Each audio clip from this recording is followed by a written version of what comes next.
அரசியல் கலை நிகழ்ச்சியில் இணைந்திருக்கிறீர்கள். IOC தமிழ் உயிரோடை தமிழில் அரசியல் கலை நிகழ்ச்சியில் எங்களோட பிரித்தானியாவிலிருந்து போரியல் ஆய்வாளர் அரசு இணைக்கின்றார். வணக்கம் அரசு அவர்களே. வணக்கம் ராஜாணி. அனைத்துலக உயிரோட தமிழ் உறவுகளுக்கு என்பிருந்த வணக்கம். இன்னொரு அரசியல் கலை நிகழ்ச்சியில் இணைந்திருக்கின்றோம். இன்றைய நிகழ்ச்சியில் நாங்கள் இந்திய தமிழகத்தில் நடந்து முடிந்த சட்டமன்ற தேர்தல் தொடர்பான முடிவுகள் வெளிவந்திருக்கின்றது என்று அந்த முடிவுகள் தொடர்பாக நாங்கள் கொஞ்சம் பார்க்கலாம் என்று நம்புகிறேன். குறிப்பாக இந்த தேர்தல் தொடர்பாக யாருமே எதிர்பாராத வகையில் இந்த வெற்றி ஒரு சுனாமி போல் வந்திருப்பது போல் தெரிகின்றது. எல்லோரும் அதிர்ச்சியில் இருக்கிறார்கள், ஆச்சரியத்தில் இருக்கிறார்கள். பலர் பலவிதமான கருத்துக்கள், கருத்து கணிப்புகள், எதிர்பார்ப்புகள் எல்லாம் இருந்தாலும் நடைமுறை என்று ஒன்று இருக்கின்றது. இப்போ இந்த ஆண்டு நீங்கள் பார்த்தீர்கள், கடந்த சில ஆண்டுகளாக உலக பரப்பில் நிறைய மாற்றங்கள் வந்திருக்கின்றது, உலக ஓட்டத்தில் நிறைய மாற்றங்கள் வந்திருக்கின்றது. அதே போல் அரசியலிலும் அந்தந்த தங்கள் உள்நாடுகளிலும் கூட அரசியல் மாற்றங்கள் நிறைய காணக்கூடிய. உதாரணத்துக்கு சொல்ல போனால் பிரித்தானியாவை எடுத்திருக்கின்றார். பிரெக்சிட்டில் அந்த எதிர்பார்ப்பு நாங்கள் ஐரோப்பிய ஒன்றியத்தில் நிற்போம் என்று இருந்தார்கள், ஆனால் அது மாறாக மாறிவிட்டது. இலங்கையில் அனுரகுமார திசாநாயக்க அரசாங்கம் கனவிலும் கண்டிருக்காது இப்படி தாங்கள் தருவோம் என்று வந்தது.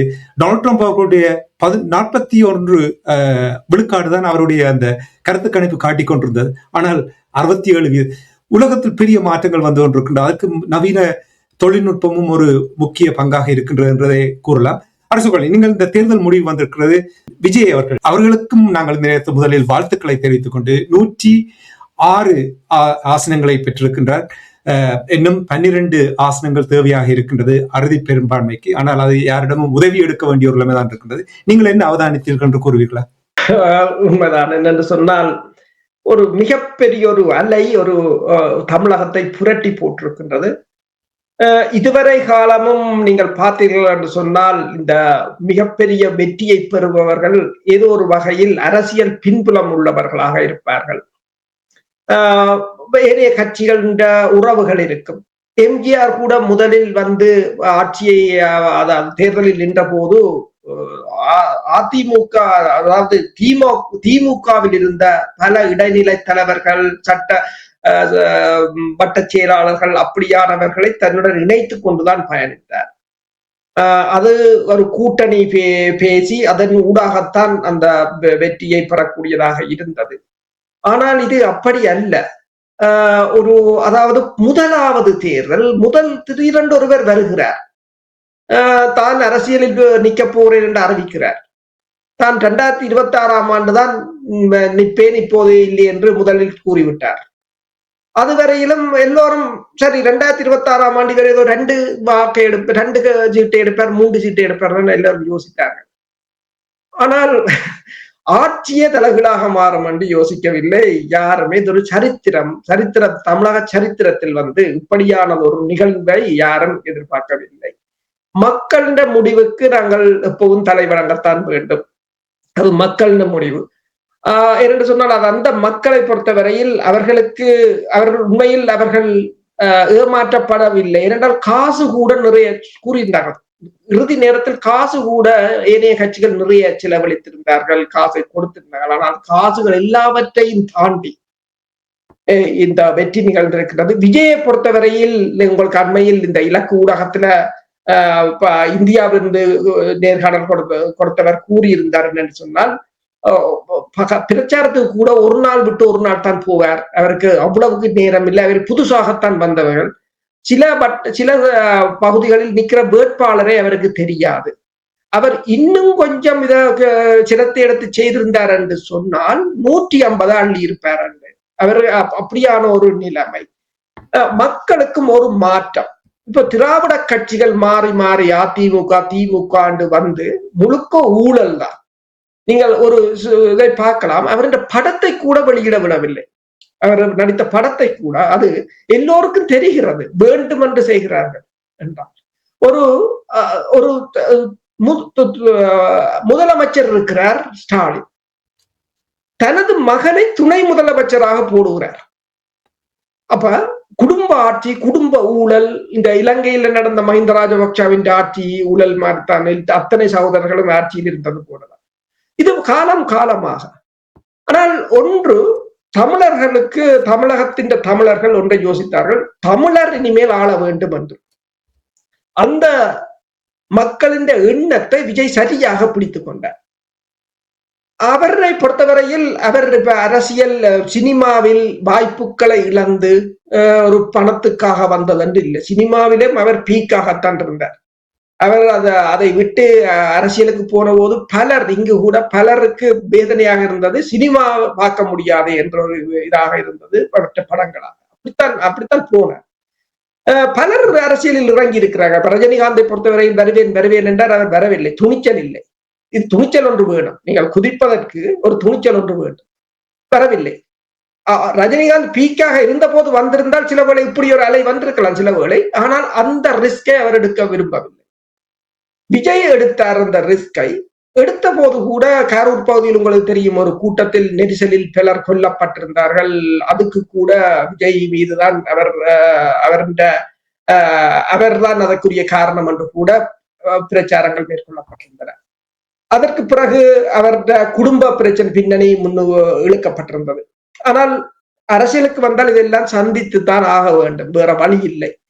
அதற்கு பிறகு அவருடைய படம் இல்லாது வெளியிட விடாது தடுக்கப்பட்டது. இப்படி ஏராளமான தடைகள் அவருக்கு மேல் போடப்பட்டது. ஆனா அதெல்லாம் அந்த மக்கள் பார்த்து கொண்டிருக்கிறார்கள். இந்த முன்னைய காலத்தில் போல நாங்கள் மறைக்க முடியாது. எல்லாவற்றையும் சமூக வலைத்தளங்களின் ஊடாகவோ எல்லாவற்றையும் பார்த்து கொண்டுதான் இருப்பார்கள். அதெல்லாம் அவருக்கு சாதகமாகத்தான் மாறி இருக்கின்றது.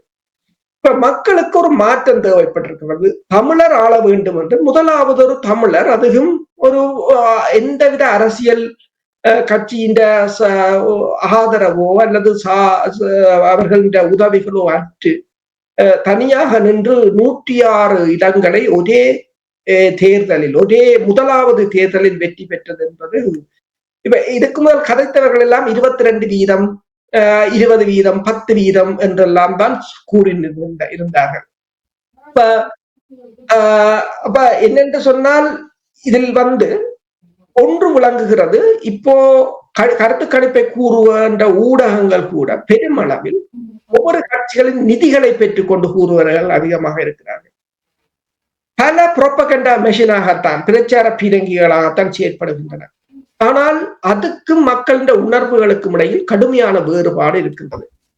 இது தொடர்பாக ஒருவர் கருத்து கூறும்போது கூறினார் என்னென்று சொன்னால், இப்ப புத்திஜீவிகளாக இருக்கலாம், ஊடகங்களாக இருக்கலாம், எழுத்தாளர்களாக இருக்கலாம், அவர்களின் கருத்துக்களும் மக்களின் முடிவுகளுக்கும் இடையில் இடைவெளி பெருசாக வந்துவிட்டது என்றால், நீங்கள் இப்ப மக்களுக்குள்ள போகவில்லை. நீங்கள் ஆய்வுகளை வெளியில் இருந்து அந்த மக்களின் மன ஓட்டத்துக்கு நீங்கள் இணையவில்லை என்பதற்கான இடைவெளி அதிகரித்துள்ளதை தான் காட்டுவதாக கூறினேன். நீங்க பார்த்தீர்கள் என்றால் காலாகாலமாக இருந்து ஏமாத்தி கொண்டு வந்தார்கள். அதாவது யாராவது ஒருவர் வருவாரா, மாற்றத்தை தருவாரா என்று இப்ப ஈழத்தமிழர்களும் ஒரு அனுபவத்தை கற்றிருக்கிறார்கள். அதுவும் ஒரு பிழையான அனுபவம் தான். ஆனால் இருந்தாலும் அந்த மாற்றத்தினூடாக இருக்கின்ற அந்த கும்பல்களை ஓரங்கட்டுவதற்கு ஒரு சந்தர்ப்பமாக பார்க்கலாம்.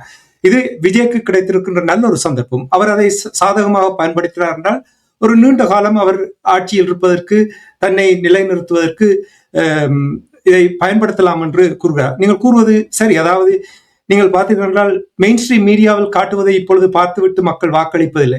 இன்ஸ்டாகிராமில் எத்தனை பேர் அவரை ஃபாலோ பண்றார்கள் என்ற பொறுத்து தான் இருக்கு. மற்ற எளியவர்கள், அந்த சமுதாயத்தில் எளியவர்களை இவர்கள் உள்வாங்கவில்லை என்பதும் ஒரு குற்றச்சாட்டு. இந்த பழமை வாய்ந்த கட்சிகள் பார்த்தீர்கள் நீங்கள் கூறியது போல் குடும்ப ஆட்சி தான். டொனால்ட் ட்ரம்பும் அப்படித்தான், இல்லை என்று சொல்லவில்லை. அவருடைய மச்சானும் மகனும் எல்லோரும் அந்த தங்களுடைய இதுக்குள் இருக்கிறார்கள். இருந்தாலும் ஆனால் அந்த மக்களுடைய, நீங்கள் கூறியது போல் தமிழக மக்களுடைய தீர்ப்பை நாங்கள் மதிக்க வேண்டும். என்னை பொறுத்த மட்டும் தமிழ்நாட்டு தேர்தல் என்று சொல்லும் பொழுது அது அந்த மக்களுடைய தேர்தல்.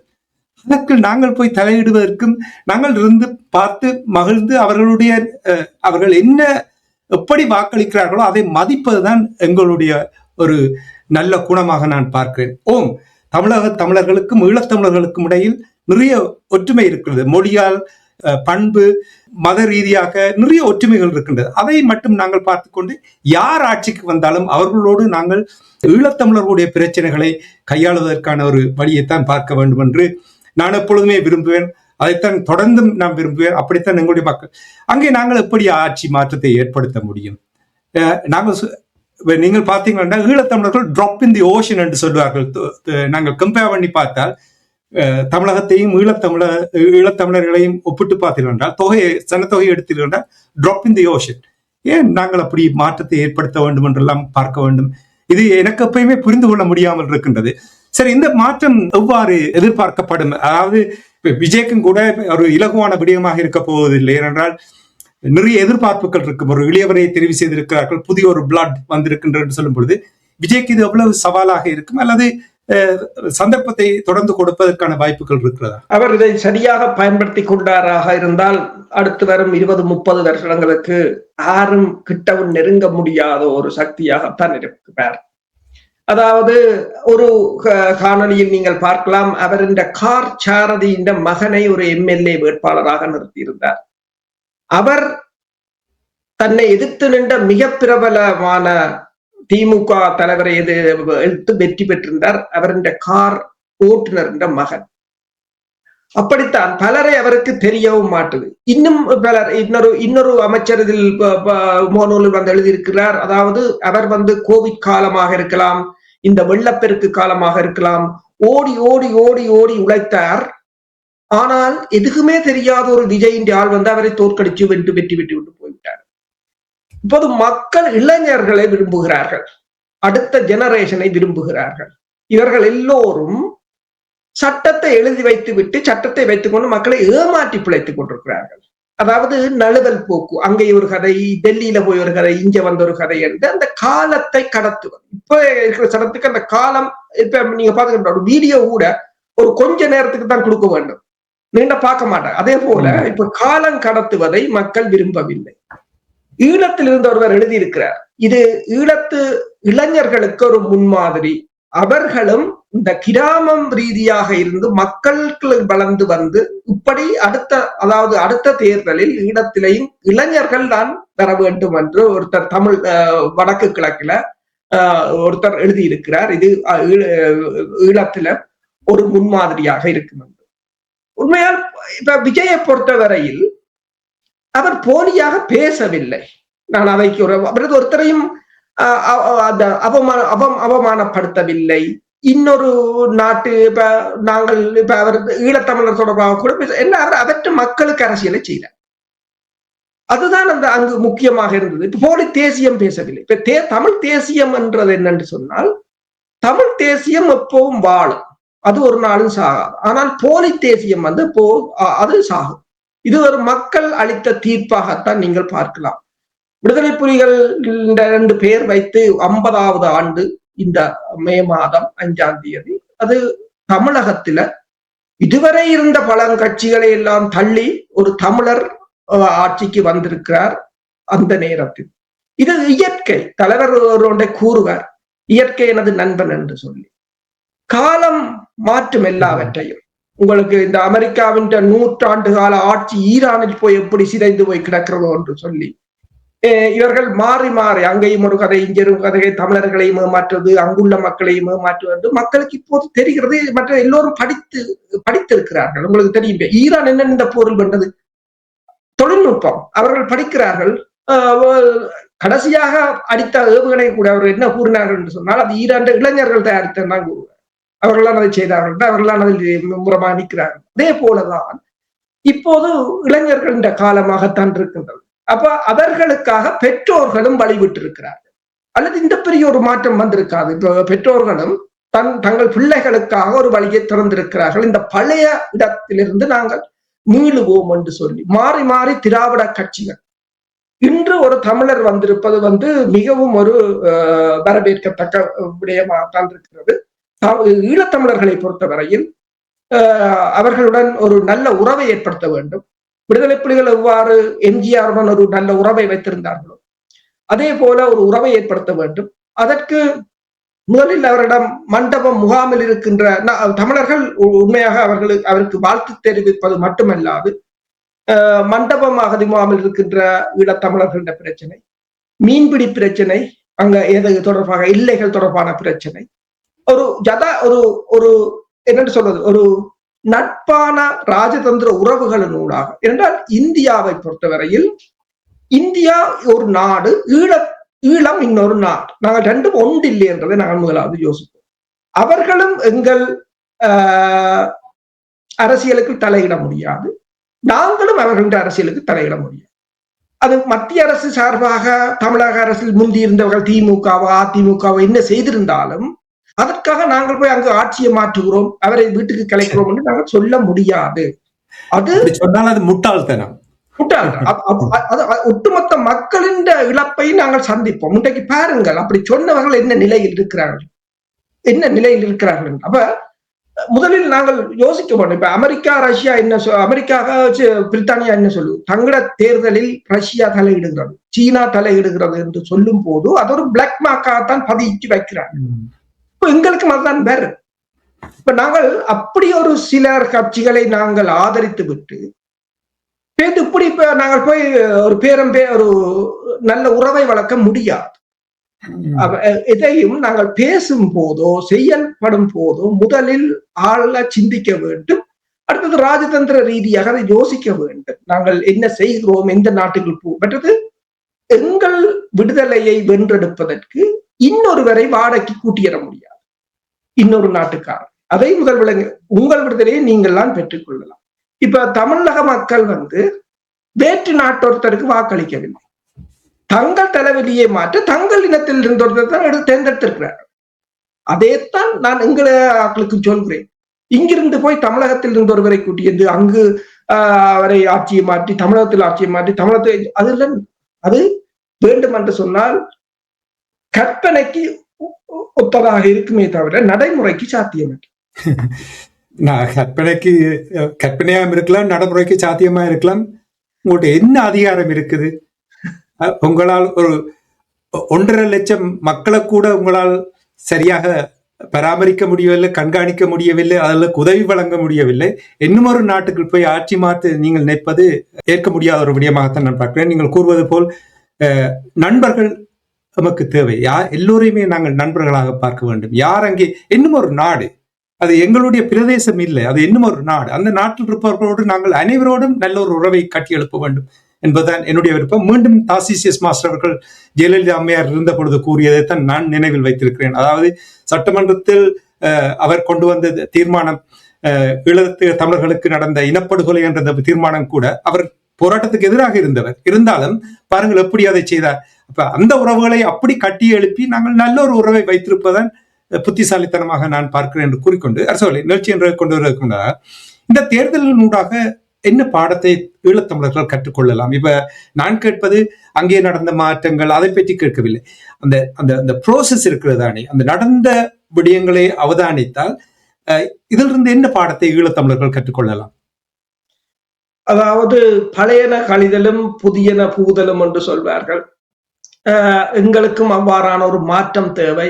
ஆனால் இப்போது கூறுகிறார்கள் அப்படி ஒரு மாற்றம் வரும், கட்டாயம் அடுத்த தேர்தலில் ஈழத்திலும் அப்படி ஒரு மாற்றம் வரும். சிங்கள தேசம் மாறிவிட்டது, தமிழகம் மாறிவிட்டது, அடுத்தது நாங்கள் மாற வேண்டியது நாங்கள் தான். அதற்கு அந்த இளைஞர்களை நாங்கள் வழிவிட வேண்டும். அவர்களுக்கான ஒரு வழியை நாங்கள் ஏற்படுத்தி கொடுக்க வேண்டும். நாங்கள் வெளியில் நின்றாலே காணும் அவர்கள் செய்வார்கள். இப்ப விஜயின் கட்சியை நீங்க பாத்தீங்கன்னு சொன்னால் ஆலோசகர்களாக கூட வயதானவர்களை போடவில்லை. எல்லோரும் அவர்களை எல்லோரும் படித்திருக்கிறார்கள். என்ன மற்றது இளைஞர்களின் வேகம் அதிகமாக இருக்கும், அவர்களுடைய செயற்பாடு வேகமும் அதிகமாக இருக்கும். அதை நாங்கள் வழிவிட்டோம் என்று சொன்னால் அவர்களுக்கு தற்போதைய நிலைமைகள் விளங்கும், உலகத்தின் அரசியல் விளங்கும். அப்ப ஈழத்தமிழர்களுக்கும் ஒன்று சொல்ல வேண்டும் என்னென்று சொன்னால், மெயின் ஸ்ட்ரீம் மீடியாவோ அல்லது வெளிநாடுகளோ அல்லது பெரிய ஜம்பாவான்கள் கருத்து கணிப்புகளையோ விட்டுடுங்கள். நீங்கள் மக்களுக்கு இறங்குங்கள். இப்ப விஜயின்டையும் நீங்க பாத்தீங்கன்னா மக்கள் மன்றங்களைத்தான் முதல் அமைத்துக் கொண்டிருந்தார். அவர் படங்கள் நடிக்கும் போதே மக்கள் மன்றமாகத்தான் இருந்தது. கிராமங்களுக்குள்ள இருந்தால் அவையிலும் வந்திருக்கிறார். அனுரகுமார திசாநாயக்கான்ற ஜேவிபி கட்சி எப்படி கிராமங்களுக்குள்ள இருந்து வந்ததோ அதே போல இவர்களும் கிராமமாக கட்டி எழுப்பி வந்திருக்கிறார்கள். இல்லைன்னா அது சாத்தியமற்றது ஒன்று. அதே போலதான் ஈழத்தமிழரை பொறுத்தவரையிலும் அடுத்த ஜெனரேஷன், அடுத்த தலைமுறைக்கான ஒரு நல்ல ஒரு செய்தி. இதை நாங்களும் உள்வாங்கி அடுத்த தலைமுறை எங்கள் போராட்டத்தை, எங்கள் அரசியலையும் போராட்டத்தையும் வழிநடத்த முன்வருமாக இருந்தால் அது ஒரு நல்ல செய்தி. இன்னொரு செய்தியும் நான் முதல் கூறினேன், ரஜினிகாந்த் வருவார் என்று வரவில்லை. அவர் பீக்கில் இருந்த போது கூட வரவில்லை. அதுக்கு பிறகு ஜெயலலிதாவுக்கு எதிராக படம் நடித்து அதில் அதிக காசை பார்த்தாரே தவிர வரவில்லை. ஒவ்வொரு ஆட்களும் வந்தார்கள். ஆனால் துணிச்சல் வேண்டும். இப்ப அவர் வராததுக்கு காரணம் துணிச்சல் அற்று. இப்ப இவரை மாதிரி ஒரு துணிச்சல் வேண்டும்.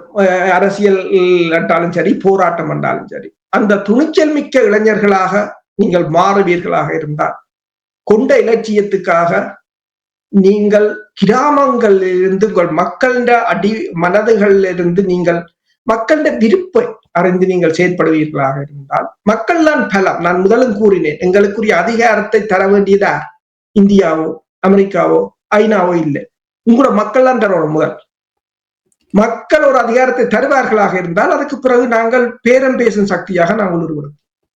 எனக்கு மகிழ்ச்சி. ஏனென்றால் உயிரோடை தமிழில் நாங்கள் நீண்ட காலமாக இந்த 3 விடயங்களை கூறிக்கொண்டு வந்திருக்கின்றேன். அந்த 3 விடயங்களும் அங்கே விஜய் அவர்களும் கையாண்டிருக்கின்றார்கள். நீங்களும் இப்பொழுது கூறுவது, அதாவது உண்மைத்தன்மையோடு இருங்கள், மக்களோடு மக்களாக, மக்களுடைய பிரச்சனையை மக்களோடு வாழ்வீர்களாக இருந்தால் உங்களை மதிப்பார்கள். இப்ப நீங்கள் கூறின இளைஞர்கள், இந்த 3ஐயும் நாங்கள் இவ்வளவு காலமாக கூறிக்கொண்டோம். நீங்கள் கூறுவது போல் தமிழர் தாயகத்திலும் இந்த 3ஐயும் மதிப்பார்களாக இருந்தால் நான் நினைக்கிறேன் இந்த மாற்றம், கட்டாயம் மாற்றம் தேவை. மாற்றம் சொல்லிக்கொண்டு வருவதில்லை, இயற்கையாகவே அது கொண்டு வந்து தரும். இது நாங்கள் பிளான் பண்ணி கொண்டு வரதில்லை. அந்த மாற்றங்கள், அந்த மாற்றத்தை ஏற்படுத்த வேண்டும் என்று கூறிக்கொண்டு நன்றி அரசர்களே. இன்றைய அரசியல் கலை நிகழ்ச்சியில் இணைந்து தமிழகத்தில் நடந்து முடிந்த சட்டமன்ற தேர்தல் தொடர்பான முடிவுகள் வெளிவந்திருக்கின்ற நேரத்தில் விஜய் அவர்கள் வெற்றி பெற்றிருக்கின்றார் என்ற விடயங்களை, அடுத்த முதலமைச்சராக விஜய் அவர்கள் வர இருக்கின்றார், அவரை நாங்கள் வாழ்த்திக் கொண்டு, ஏற்கனவே நீங்கள் கூறியது போல் இணைந்து யார் வந்தாலும் ஆதரவை வழங்கி ஒரு நல்லொரு இனமாக வாழ்வதற்கு எல்லோரும் வெளிவர வேண்டும். இந்த விமர்சனங்களையும் இந்த காழ்ப்புணர்வுகளையும் வெளிப்படுத்துவதை நிறுத்திவிட்டு, அவர்கள் வேறு ஒரு நாடு, வேறு ஒரு இனம், ஈழத்தமிழர்கள் இன்னும் ஒரு நாடு, இன்னும் ஒரு இனம், நிறைய ஒற்றுமைகள் இருக்கின்றது, அதை மட்டும் நாங்கள் மகிழ்ச்சியாக கொண்டாடலாம் என்று கூறிக்கொண்டு, நன்றி அவர்களே. தகவலை உயிரோடை தமிழ் உறவுகளோடு பகிர்ந்து கொண்டமைக்காக நன்றியை கூறிக்கொண்டு மீண்டும் ஒரு நிகழ்ச்சியில் இணைந்திருப்போம். அதற்கு நன்றி, வணக்கம். நன்றி, வணக்கம்.